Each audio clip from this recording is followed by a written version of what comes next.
বিসমিল্লাহির রহমানির রহিম। সুপ্রিয় শিক্ষার্থী বন্ধুরা, আজকে আমি তোমাদের জন্য যে টপিকটি নিয়ে আলোচনা করব সেটা হচ্ছে রাইট ফর্মস অফ ভার্বের অত্যন্ত একটি গুরুত্বপূর্ণ টপিক নিয়ে তোমাদের মাঝে আলোচনা করব। আমাদের ধারাবাহিকভাবে প্রতিনিয়ত আমরা রাইট ফর্মস অফ ভার্বের ভিডিওগুলো করতেছি, তারই ধারাবাহিকতা আজকে আমাদের ভিডিওটি হচ্ছে রাইট ফর্মস অফ ভার্বের একটি রুলস। তাহলে যতক্ষণ পর্যন্ত আমরা রাইট ফর্মস অফ ভার্ব শেষ করতে না পারছি ততক্ষণ পর্যন্ত আমরা ধারাবাহিকভাবে প্রতিদিনই একটি একটি করে ভিডিও তোমাদের জন্য আপলোড করব। ভিডিওগুলো দেখতে থাকো। আর যারা আমার চ্যানেলে নতুন তারা অবশ্যই আমার চ্যানেলটিকে সাবস্ক্রাইব করবে। আর কে কোথা থেকে দেখতেছো ভিডিওগুলা অবশ্যই আমাকে কমেন্ট করে জানাবে, তাহলে আমি অবশ্যই উৎসাহিত হব পরবর্তী ভিডিও করার জন্য। তো প্রিয় শিক্ষার্থী বন্ধুরা, আর দেরি না করে চলো আজকে আমরা আমাদের আজকে যে কাঙ্ক্ষিত রুলটি পড়ার সেটা আমরা শিখে ফেলি। যদি কোনো সেন্টেন্সে তুমি পেয়ে থাকো কিছু অ্যাডভার্ব, কিছু টাইম অফ অ্যাডভার্ব, দেখো যদি এরকম কিছু টাইম অফ অ্যাডভার্ব কোন সেন্টেন্সে তুমি পেয়ে থাকো তাহলে সেই সেন্টেন্সটা অবশ্যই প্রেজেন্ট ইনডিফিনিট করতে হবে। তো দেখো এভরিডে, যদি কোনো সেন্টেন্সে তুমি everyday, regularly, sometimes, generally, normally, always, often, usually, rarely এই অ্যাডভার্বগুলো পেয়ে থাকো তাহলে আমরা কি পেলাম? যদি কোনো সেন্টেন্সে আমরা everyday, sometimes, generally, regularly, often, rarely, normally এই অ্যাডভার্বগুলো পেয়ে থাকি তাহলে অবশ্যই এই সেন্টেন্সটা তোমাকে প্রেজেন্ট ইনডিফিনিট টেন্সে করতে হবে। তাহলে অবশ্যই তুমি প্রেজেন্ট ইনডিফিনিট টেন্স সম্পর্কে জানো।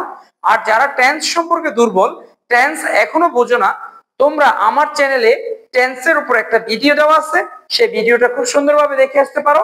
তাহলে আশা করি টেন্সের আর কোনো কি থাকবে না, ঝামেলা থাকবে না। তো দেখো তাহলে আমরা এখানে প্রেজেন্ট ইনডিফিনিট টেন্স করব। যদি এই ওয়ার্ডগুলো তোমরা সেন্টেন্সে পাও তাহলে সেই সেন্টেন্সটা হবে কি? Present indefinite tense. তো চলো প্রেজেন্ট ইনডিফিনিট টেন্সের স্ট্রাকচারটা আগে জেনে নেই। প্রেজেন্ট ইনডিফিনিট স্ট্রাকচার হচ্ছে সাবজেক্ট প্লাস ভার্ব ওয়ান এর পরে এস অথবা ইএস প্লাস অবজেক্ট। তবে এখানে একটু কথা আছে, এস ইএস সবসময় হবে না। When subject is third person singular number, then you use can, s or es. Otherwise you can't use.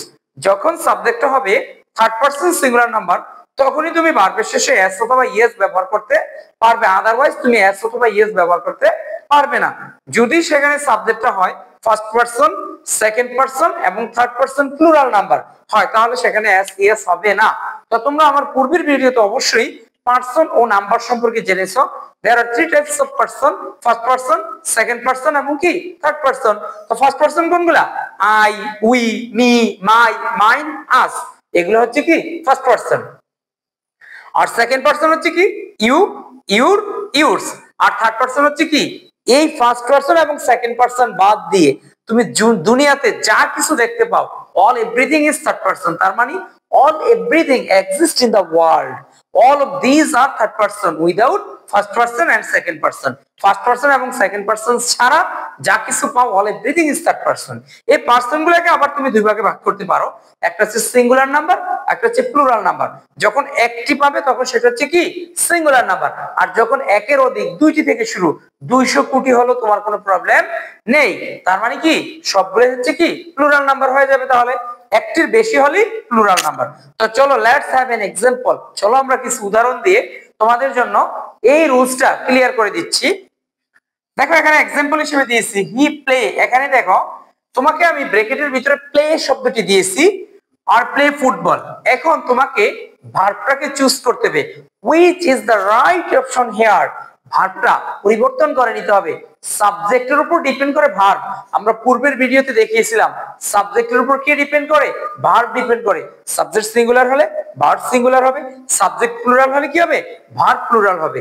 আর সেই সেন্টেন্সের টেন্সটা তোমাকে সঠিকভাবে ধরে নিতে হবে যে তুমি কি এটা প্রেজেন্ট টেন্সে করতেছো না পাস্ট টেন্সে করতেছো। ওকে, তো দেখো হি, তাহলে এখন দেখো হি কোন পারসন?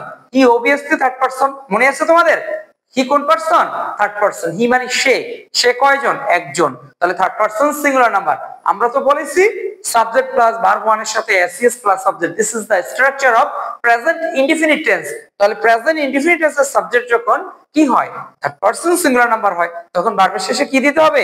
এস অথবা ইএস দিতে হবে। তাহলে প্লের সাথে কি দিলে হবে? প্লেস। তাহলে প্লের সাথে আমরা কি বসাই দিলাম? প্লেজ, তাহলে হি প্লেজ ফুটবল হয়ে গেল। এরপর দেখো হি ইউজুয়ালি, তার মানে আমরা পেয়েছি একটা অ্যাডভার্ব, এই যে ইউজুয়ালি আমরা পেয়ে গেছি। তাহলে দেখো এখন আমরা এই যে শব্দটা আমরা পেলাম, তাহলে হি ইউজুয়ালি, তাহলে এই ইউজুয়ালি যুক্ত সেন্টেন্স গুলাকে এখানে আমরা হি প্লেজ ফুটবল অলওয়েজ শব্দটা ব্যবহার করতে হবে। এখানে দেখো যেহেতু আমাদের এখানে কথা ছিল কি এই রুলস গুলা যদি আমরা এই ওয়ার্ড গুলা পাই তাহলে আমরা কি করব, তা দেখো হি প্লেজ ফুটবল অলওয়েজ, একটা শব্দ জুড়ে দিলাম অলওয়েজ। তাহলে এখন দেখো আমরা he usually take his breakfast, এখানেও দেখো সাবজেক্ট হি, তাহলে he third person singular number, তাহলে ভার্বের শেষে কি দিতে হবে, এস দিতে হবে। তাহলে ভার্ব বি1 হচ্ছে টেক, তো টেক এর সাথে কি দিব আমরা, এস দিয়ে দিব, তাহলে হবে কি টেক্স। তাহলে he usually takes his breakfast at 7 AM, সে সচরাচর সকাল 7টায় কি করে তার সকালের নাস্তা খায়। এরপর দেখো সামটাইমস, এই যে সামটাইমস আমরা পেয়ে গেছি, এরপর সাবজেক্ট হচ্ছে হি, তাহলে হি হচ্ছে থার্ড পারসন সিঙ্গুলার নাম্বার, তাহলে ভার্বের শেষে কি দিতে হবে, তাহলে দেখো এখানে ভার্ব আছে কি কাম, তাহলে বি1 হচ্ছে কি কাম, তাহলে এর সাথে কি দিব আমরা, একটা এস দিয়ে দিলেই তো হয়ে গেছে হচ্ছে, তাহলে হি কামস, তাহলে sometimes he comes to me, সে মাঝে মাঝে আমার কাছে কি আসে।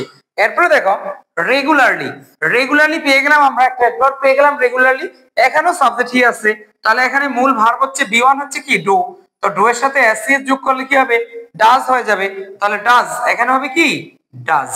তাহলে regularly he does his homework, সে প্রতিনিয়ত কি করে, সে তার বাড়ির কাজ করে। এরপরে দেখো লাস্ট এক্সাম্পল জেনারেলি হি, এখানেও সাবজেক্ট কি হি, তাহলে গো এর সাথে কি হবে, গো, গো এর সাথে কি হবে ইয়েস হবে, তাহলে গোজ, তাহলে এখানে আমরা কি বসাবো গোজ।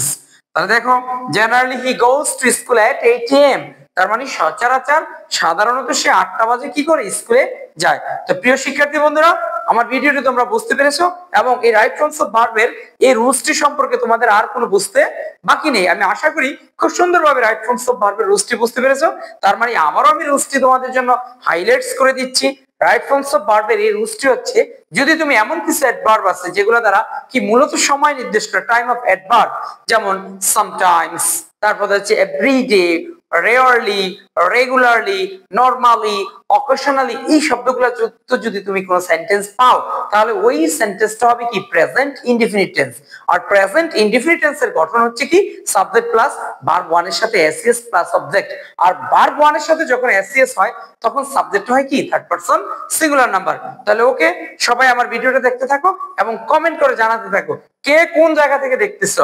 আমি চাই সারা বাংলাদেশের সমগ্র ছেলে মেয়ে আমার এই চ্যানেলটি থেকে উপকৃত হবে এবং তারা যাতে শিক্ষার আলো গ্রহণ করতে পারে, শিক্ষায় সুশিক্ষায় শিক্ষিত হতে পারে, কোয়ালিটি এনশিওর করার চেষ্টা করি আমি।